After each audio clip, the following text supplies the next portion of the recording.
వస్తాడే నాకు తెలిసి రాడు. ఇంతమంది మనం ఫోటోగ్రాఫర్లు కానీ వస్తాడు.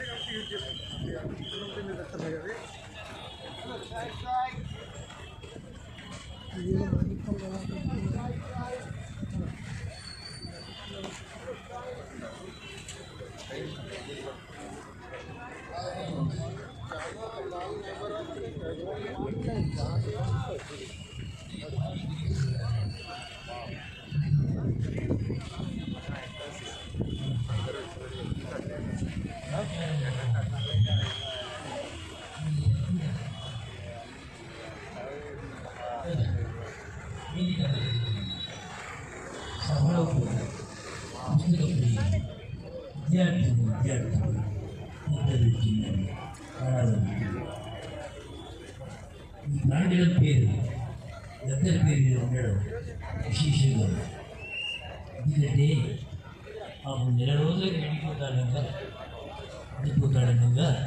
ఒక పెళ్ళిలో ఖర్చు అన్న నువ్వు లైబ్రరీ పెట్టావట, నేను మీ లైబ్రరీకి వస్తుందండి. ఉండరా నువ్వు అడుగు పెడితే మా లైబ్రరీ పవనమవుతుంది. మా మహానుభావుడు ఆడేది. ఇది పుస్తకాల పండుగ, పుస్తక ప్రియుడు, పుస్తకాన్ని చదివే అలవాటు ఉన్నవాడు ఎప్పుడు మర్చిపోడు. ఏదో ఒక పుస్తకం చదువుతూనే ఉంటాడు. పఠనమే అతని జీవితంగా ఉంటుంది. పఠనం పాఠకుల యొక్క వ్యక్తిత్వాన్ని మారుస్తున్నారు. అంత శక్తివంతమైన ఆయుధం పుస్తకం.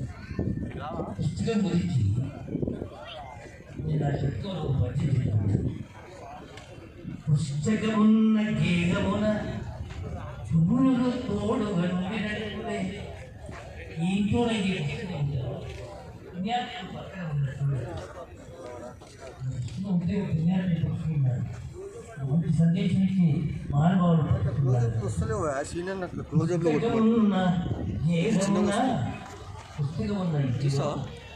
పుణ్యులు తోడుగా నుండినట్లే పుస్తకమున్న హస్తమున పుత్తడి కంకన ముట్టినట్లులే.